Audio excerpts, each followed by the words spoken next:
Russia's war in Ukraine carries a price tag that goes far beyond the battlefield.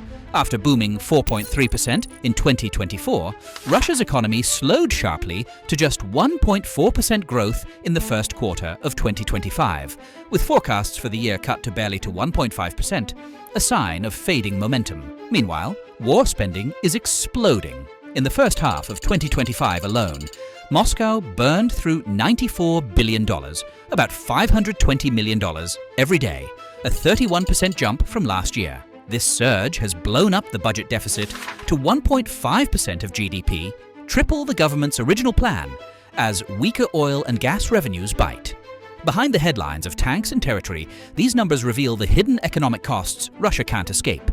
In 2025, Russia's economy is straining under war pressures beyond headline GDP. Inflation remains high, with prices up 9.5% in 2024 and still climbing in 2025, squeezing households on food, housing, and essentials. To contain it, the central bank holds interest rates at 17%, among the world's highest. Meanwhile, sanctions continue to reshape Russia's trade and financial landscape. Moscow still earns billions from oil and gas, but falling prices and the loss of Europe have cut revenues. To compensate, Russia leans heavily on China and India with discounted crude, while intermediaries in Turkey and Central Asia reroute trade. The money flows, but at the expense of efficiency and transparency, deepening long-term cracks in the financial system. At the same time, structural weaknesses are becoming visible. Western firms have largely withdrawn, foreign direct investment has dried up, and access to advanced technology remains blocked by export restrictions. Industries that depend on imported components from aviation to machinery struggle to modernize, undermining productivity growth. Taken together, Russia's wartime economy is less about resilience and more about adaptation under pressure. Households squeezed by inflation, businesses facing high borrowing costs, and the state patching budget holes as traditional markets close. It is an economy still standing, but increasingly defined by improvisation rather than stability. Please, I encourage you to hit the like button and subscribe to support the channel. Thank you. Russia is throwing unprecedented resources into its military machine, and those budget decisions are reshaping everything else at home.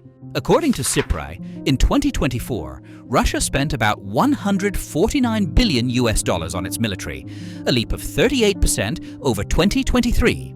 That spending came out to roughly 7.1% of GDP and nearly 19% of all government expenditure. In 2025, Russia plans to spend 15.5 trillion rubles on military needs, about 7.2% of GDP, up 3.4% from 2024.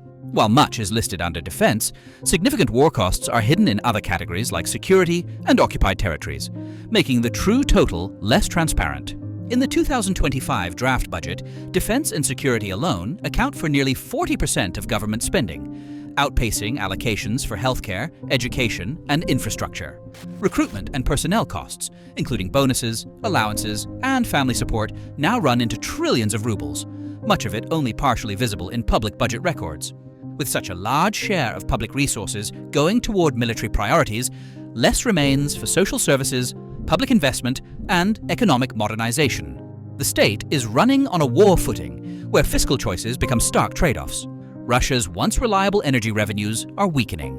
In August 2025, oil and fuel export income fell to $13.5 billion, nearly $1 billion less than July, and among the lowest since the war began in 2022. The drop stems from lower export volumes, discounted crude at about $56 per barrel, below the $60 price cap, and ongoing supply disruptions. Selling Russian oil is increasingly costly as aging shadow fleet tankers, price caps, and service limits drive up risks. In August 2025, seaborne crude revenue fell 12%, the year's lowest. Coal exports ticked up but can't match oil or gas profits. Meanwhile, the EU is pressing ahead with its 2028 phase-out of Russian energy, moving to block new contracts despite pushback from Hungary and Slovakia. The sum of these effects is sharp. Falling export income reduces the government's tax base, limits its capacity to finance both war costs and social needs, and increases dependency on fewer markets, often at discounted prices. For Russia, the energy lifeline is still active, but weakening structurally, financially, and politically. When sanctions closed off traditional trade routes, Russia adapted by building a shadow economy of workarounds that kept exports moving, but at a steep cost. A growing fleet of aging, poorly insured tankers now carries a large share of Russian crude, often switching flags or identities mid-voyage. This shadow fleet has expanded more slowly in 2025 as Western regulators tightened controls. Yet, it still enables Moscow to bypass restrictions, albeit with higher risks and expenses. Middlemen in hubs like the UAE and Turkey re-export Russian oil under new labels, disguising its origin but slashing profits. These detours make trade longer and more expensive, with higher freight and insurance costs, leaving Russia earning billions but far less than through normal channels. While top-level Russian GDP grabs headlines, life for many inside the country is tightening.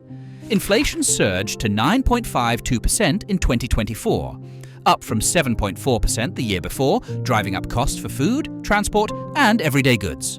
Vulnerable groups fared worse. Pensions lost about 0.7% of their real value over 2024. At the same time, wages have risen, but not enough to fully compensate. In early 2025, real wages growth continued, though slower. Many earners are seeing only modest gains after inflation. Projections from February indicate nominal wage growth around 12.5% for 2025, but real wage growth may be closer to 3.3% once inflation is accounted for. Labor shortages are mounting. In 2024, Russia faced a 2.6 million worker deficit, especially in manufacturing, trade, and transport. Wages in these sectors have risen above the national average, raising costs for businesses and squeezing civilian industries. Surveys show more than half of Russians feel their daily lives have worsened since the war began. High interest rates make borrowing costly, slowing investment and business growth. While some sectors appear resilient, ordinary Russians face shrinking purchasing power, fewer job opportunities, and rising economic uncertainty. Russia's push to modernize is stalling as foreign investment dries up and domestic technology can't fill the gap. In 2024, foreign direct investment fell to $235 billion, the lowest in 15 years, with $44 billion withdrawn in just the first 9 months.